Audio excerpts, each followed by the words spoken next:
হরে কৃষ্ণ। জীবনের প্রকৃত সমস্যা জন্ম, মৃত্যু, জরা, ব্যাধি।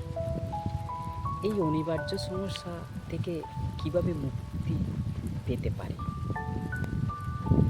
তো এইসব দুঃখ দুর্দশার কারণ এবং জীবনের প্রকৃত গন্তব্য হচ্ছে অনুসন্ধান করা উচিত। এটা থেকে কীভাবে মুক্ত হওয়া যায়? অদ্বৈত ব্রহ্মচর্য জিজ্ঞাসা করা উচিত, আমি কে, আমি কোথায় থেকে এসেছি, আমার গন্তব্য কোথায় হবে, এই জগৎ কি? তো এই জিজ্ঞাসার মাধ্যমে, এই অনুসন্ধানের মাধ্যমে আমরা সেটা এই জন্ম মৃত্যু জরা ব্যাধি থেকে মুক্ত হয়ে ভগবানের কাছে ফিরে যেতে পারি। কি করতে হবে? ভগবত গীতা স্টাডি করতে হবে।